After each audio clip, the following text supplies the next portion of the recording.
The allegations Meghan has made are simply not true. Her account does not reflect what actually happened, and it has led the public to a deeply misleading impression. That version of events has no basis in. The decision was no longer being discussed behind closed doors. It had been made.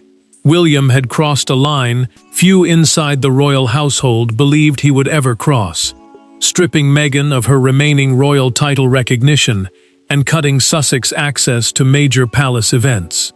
What looked like an administrative change carried something far more personal beneath it. A declaration that the old arrangement was over, the exceptions had ended, and the monarchy was drawing a boundary that could not easily be reversed. Before we go deeper into what this really means for the royal family, make sure to subscribe so you don't miss a single update. William sat alone with the final authorization before him, his hand near the pen.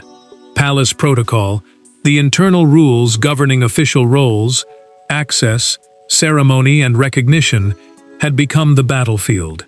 By signing, the prince would formally remove Meghan's remaining title recognition inside that system and end automatic Sussex access to official palace events. That meant no presumed invitations, no guaranteed ceremonial place, and no easy return through family courtesy. The decision severed a final symbolic link between the Sussex household and the working monarchy. Meghan received the news in private and did not answer immediately.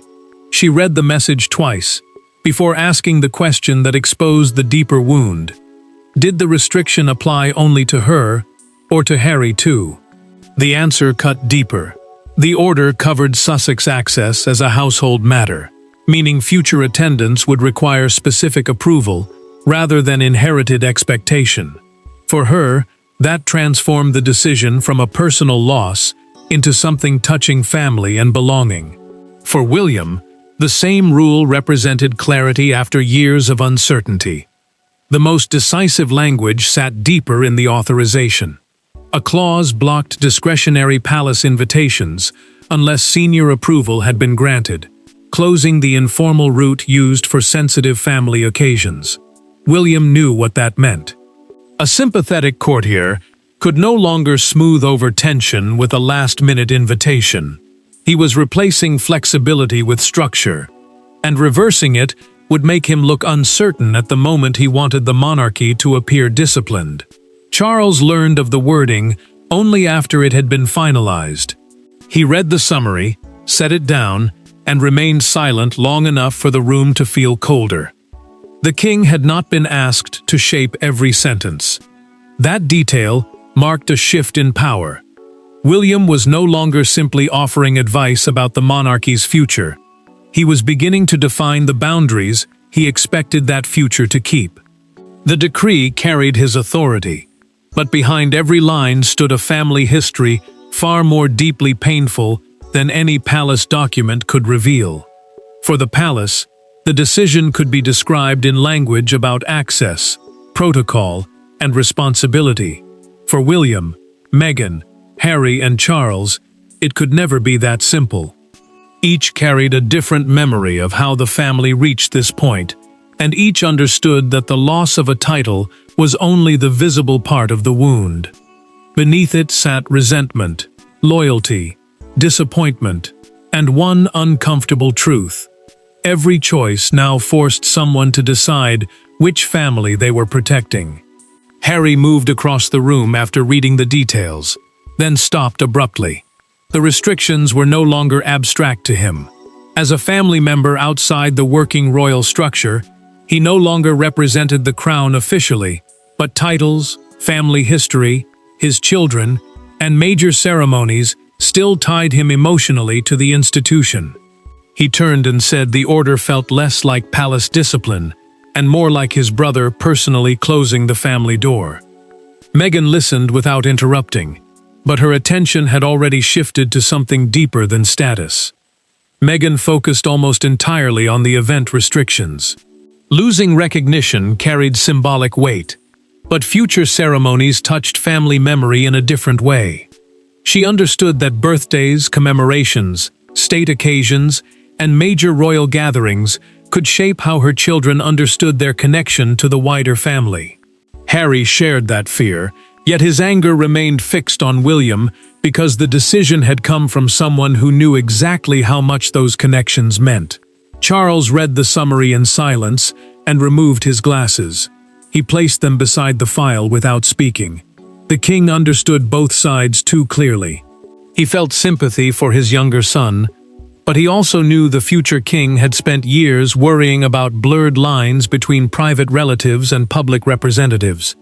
That distinction mattered because working royals act officially on behalf of the crown, while private family members do not carry the same public responsibility.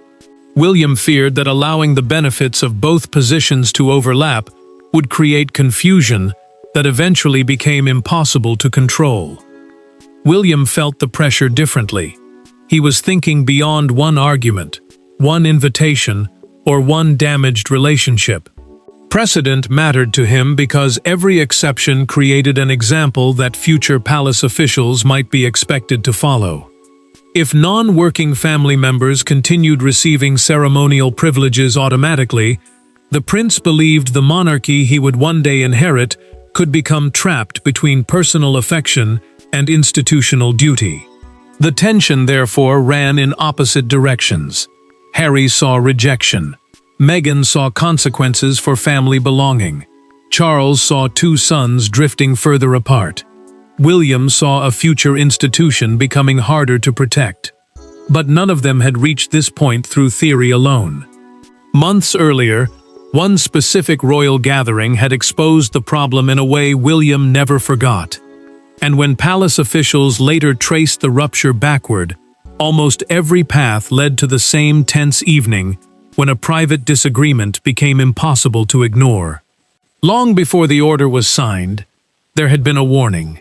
It came not through a public speech or dramatic confrontation, but during a private Windsor reception, when questions over access, seating, introductions, and royal precedents suddenly collided. What happened that evening became the hidden trigger behind William's later decision. Those present would remember not raised voices, but something more dangerous inside palace life. A disagreement so controlled that everyone understood it would return later, in a far more serious form. Harry learned that Meghan would not be included in the senior family receiving line, and immediately sought out his brother. A receiving line is the formal order in which selected royals greet guests at an official event, making placement there a clear sign of who is representing the crown. The exclusion mattered, because Meghan and Harry were attending as relatives, not working representatives, and that distinction had already caused repeated uncertainty over security, seating, introductions, and media expectations. What looked like one small decision carried years of unresolved tension behind it. Harry confronted William privately and accused him of turning a family gathering into another test of status. He argued that Meghan was being made to feel separate in a room filled with people she still knew as family. William answered quietly that public representation could not be decided by emotion. The prince had already pushed for a cleaner boundary between relatives attending personally and working royals acting officially. Harry stepped closer, clearly angry, but instead of continuing the argument, he stared at his brother for several seconds and walked away. The real breaking point came later that evening. An aide attempted to restore Meghan's access to a restricted reception room using an older family courtesy arrangement that had sometimes allowed informal exceptions. William discovered the change before it took effect. He stopped it immediately and told his staff that no unofficial access rule would be used again. That moment transformed frustration into policy. The future king no longer saw the problem as one uncomfortable evening. He saw a system where personal sympathy could quietly undo decisions made for institutional clarity. Charles heard about the confrontation afterward and chose not to force the brothers back into the same room. The king hoped time would cool the anger, believing a rushed settlement might deepen it. But his restraint had the opposite effect. William took the silence as proof that uncertainty would keep returning, unless someone finally ended it. From that night forward, the dispute was no longer about one receiving line or one restricted room. Harry believed his family was being pushed outward. William believed the monarchy was being trapped by exceptions. That buried Windsor confrontation did not disappear. It followed them into the room where William and Harry would finally face each other without ceremony to hide behind. When William and Harry finally met, there were no cameras, no public statements, and no crowd to absorb the tension. Just two brothers carrying years of frustration into one private room.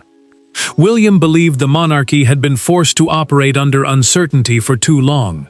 Harry believed his family was being punished for leaving a system that had already hurt them. Neither man came to surrender, and before the conversation ended, one sentence would make reconciliation suddenly feel farther away than ever. William had arranged the meeting before the restrictions were fully enforced because he wanted his brother to hear the reasoning directly. Palace officials could explain procedure, but they could not explain the personal cost. The conversation began with protocol, the rules that control official royal roles, invitations, and representation, yet it quickly moved beyond paperwork. Harry accused the prince of using institutional language to hide a family punishment. He said removing Meghan's recognition while restricting their access felt designed to humiliate them. Harry kept pressing. He argued that stepping away from official royal duties had never meant surrendering every connection to the family itself. William answered that the problem was exactly that blurred line. To him, the old arrangement allowed people to reject public responsibility while still expecting ceremonial privileges whenever family occasions became important. The prince insisted that the decision was not about revenge. It was about matching status with reality. Harry heard something colder. He heard his brother telling him that freedom had come with a price no one had fully named before. William pushed his chair backward and stood. His voice stayed controlled, which made the words land even harder. You cannot demand freedom from the institution while expecting every privilege of belonging to it. Harry's expression hardened immediately. For several seconds he said nothing. Then he asked the question that had been sitting beneath everything else. Had Charles approved this? The room changed with William's answer. The king had been informed, he said, but the responsibility for the order was his. Harry understood the meaning at once. Charles had not personally dictated every restriction, and this was not some temporary compromise waiting to be softened.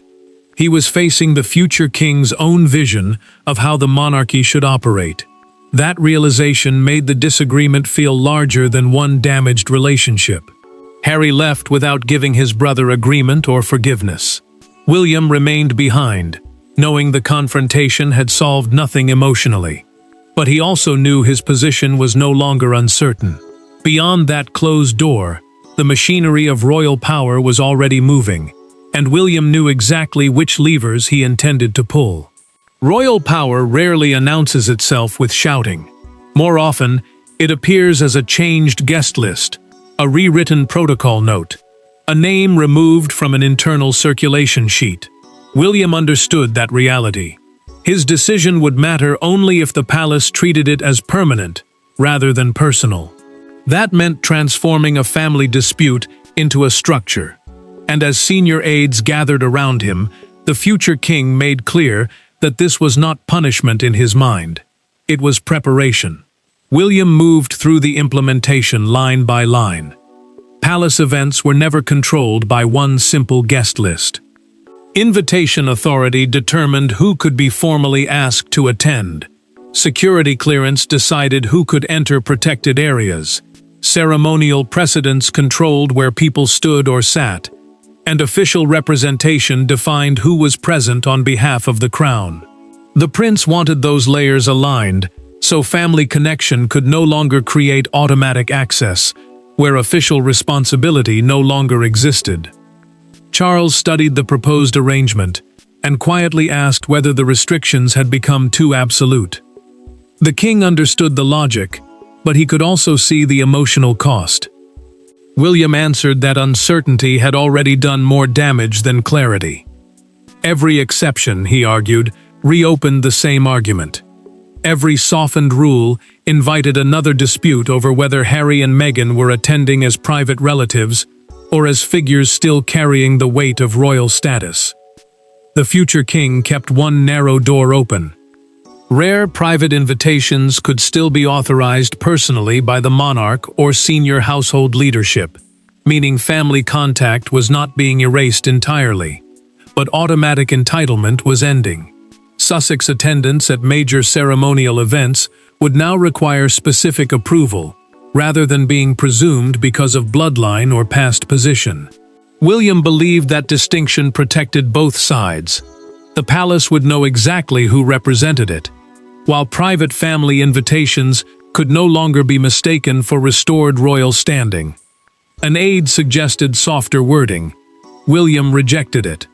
He remembered the Windsor conflict too clearly, and warned that vague language would recreate the same loopholes that had allowed informal access to override formal decisions. The prince wanted no room for competing interpretations. The structure had to survive emotion, sympathy, and last-minute pressure. Charles remained seated after the meeting ended. His eyes rested on an empty chair Harry had once used during earlier family discussions. The king had watched an administrative solution achieve what family conversations had failed to do. Yet the victory felt painfully hollow. William had built the system he wanted. Now it only needed to be enforced. The policy had been written in careful language, but its first real test would arrive as something brutally simple, an invitation that never came. Until that moment, the order had existed as words on paper. Then the invitations went out. Names were confirmed. Security arrangements were finalized. And for the first time, the Sussex household saw exactly what William's decision meant in practice. Meghan's name was absent. Harry's position was conditional. There would be no automatic place, no assumption of access, no last-minute adjustment. A royal relationship that had survived through symbolism was suddenly being measured by absence. Meghan read the message twice and placed her phone face down. The anniversary reception was the first major palace event being organized entirely under the new rules, and that made it more than a social gathering. It was the first real test of whether William's policy would hold when emotion, family history, and public attention collided. Harry had been told that he could attend only with direct personal approval. She would not receive an invitation at all under the revised ceremonial framework, the system deciding who attends officially, who represents the crown, and who enters only by specific permission. Harry began pacing almost immediately. He considered calling Charles and asking him to intervene, but Meghan stopped him before the idea became action. She said being excluded from one building mattered less than what the decision might teach their children about where the family now drew its boundaries. Harry heard the pain beneath her restraint. To him, that absence felt deliberate. To her, begging for access would only give the palace another chance to define their place. Charles wrestled with the same problem from the other side. The king privately asked William whether one personal family invitation could be issued outside the official arrangements, allowing the event to remain ceremonial while making room for compassion. The prince refused. He reminded his father that the entire system had been created because informal exceptions had repeatedly blurred the line. If they broke the rule at the very first test, nothing had truly changed. Harry then made the decision palace staff had not expected. He did not request special approval. He sent no appeal and demanded no exception. The silence unsettled William more than an argument would have. The future king had prepared for resistance, pressure, even anger. He had not prepared for withdrawal. That choice changed the conflict. For the first time, William understood that Harry might no longer be fighting to get back through the palace door. He might be deciding whether the relationship outside that door was worth protecting at all. And when the anger finally quieted, William made one unexpected choice. He asked Harry to meet again, this time with no aides, no papers, and no palace officials between them. This meeting felt different from the first. There were no folders on the table, and no advisors waiting beyond the door. William was not speaking as an administrator, and Harry was not answering as a duke defending his position. For several minutes, they were simply brothers again, two men shaped by the same childhood, the same losses, and completely different conclusions about duty. What followed did not repair everything, but it finally separated the family wound from the royal decision. William had asked for the meeting because Harry's silence after the missed invitation unsettled him more than anger would have. The prince understood that continued distance could destroy something no palace order could restore. Both men agreed beforehand that the formal policy would not be reopened, which mattered because it removed the pressure to win. They could finally speak without turning every sentence into a negotiation over access, titles, or public standing. Harry spoke first about what had hurt most. It was not simply Meghan losing recognition or the restrictions around official events. It was realizing that his brother could make such a decision and still expect family life to continue afterward. He said the line between duty and rejection had become impossible to see from where he stood. William listened without interrupting, and for once, the future king did not answer with procedure. William finally admitted that enforcing the boundary had hurt him too. He told Harry that being brothers could not depend on ceremonial privileges, because those privileges belonged to the institution, not to the relationship between them. The prince had defended that distinction for months, but now he said it without the coldness of policy. He wanted the monarchy protected, yet he did not want the protection of the crown to become the destruction of his family. Harry then offered the first real compromise.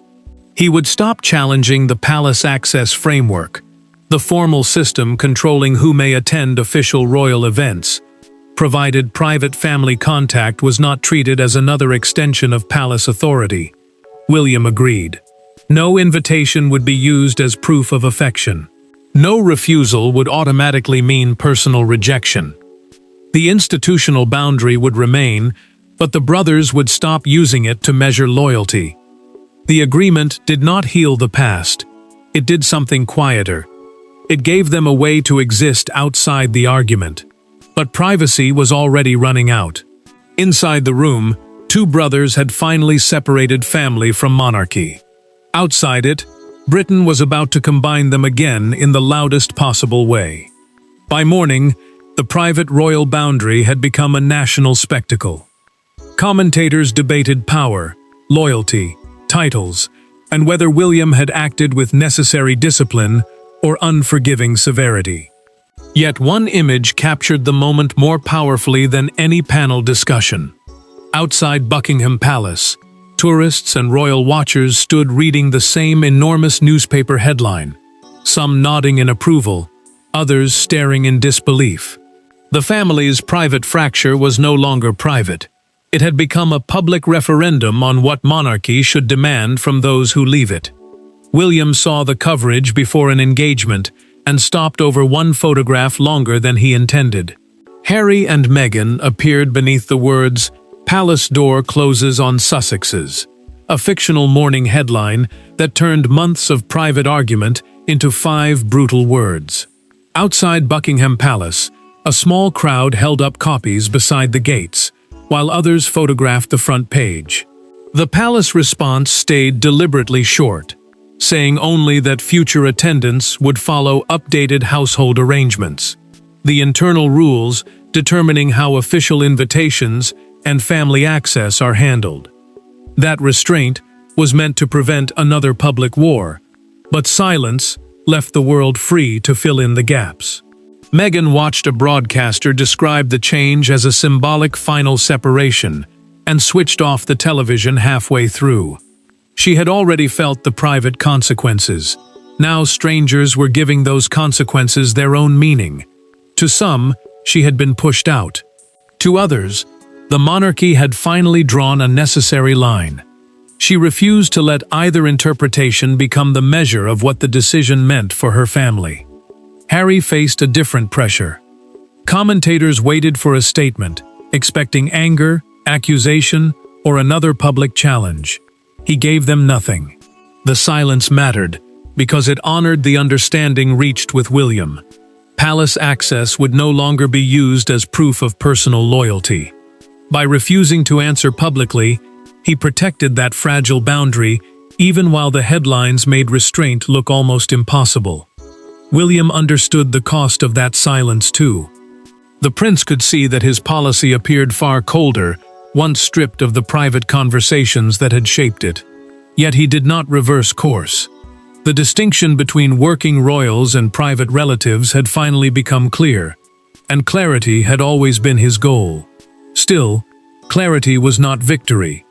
With the headlines fading and the palace gates returning to ordinary routine, only one question remained to be answered.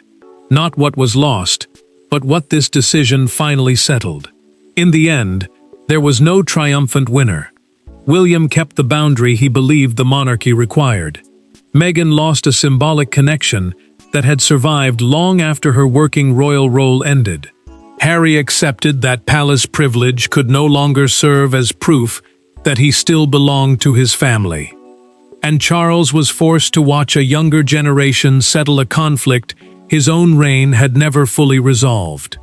The decision was painful, precisely because everyone finally understood what it meant. William had achieved the clarity he wanted. The new arrangement became settled palace practice, meaning Meghan no longer held ceremonial title recognition inside the fictional household framework, while Sussex attendance at official events depended on specific invitation rather than automatic family status. That distinction mattered because it separated private relatives of the monarch from those actively representing the crown. The prince had spent months fighting ambiguity. Now the rules were firm, even if the emotional cost remained impossible to ignore. Harry kept his promise. He did not challenge the arrangement publicly, because preserving a private relationship with his brother had become more important than fighting over access to rooms, ceremonies, or invitations. Meghan reached a similar conclusion from a different place. She stopped measuring belonging through titles and palace doors, choosing instead to see the decision as a final release from a royal role that had remained emotionally unresolved long after her official duties ended. Charles accepted the framework with visible sadness. The king understood that the monarchy moving forward would be smaller, stricter, and less willing to preserve uncertain privileges, simply to avoid painful family conversations. He had watched both sons reach conclusions he could not reach for them, and he finally understood that keeping peace through exceptions had only delayed the conflict. William signed no second order and made no public victory statement. He simply closed the file and left it on the table. Later, he contacted Harry personally, not as an heir managing a duke, but as a brother trying to protect the fragile relationship they had agreed to separate from palace business. That became the final meaning of the decision. Meghan's lost recognition, the Sussex restrictions, Harry's silence, and Charles's acceptance did not prove that one side had defeated another. They marked the moment the family stopped pretending royal duty and family love were the same thing. And that was the true consequence of William's decision. The palace door closed on an old arrangement, but beyond it, the family was finally forced to discover whether anything personal could survive without a title holding them together. Thanks for watching. Please don't forget to like and subscribe, and we will see you in next one.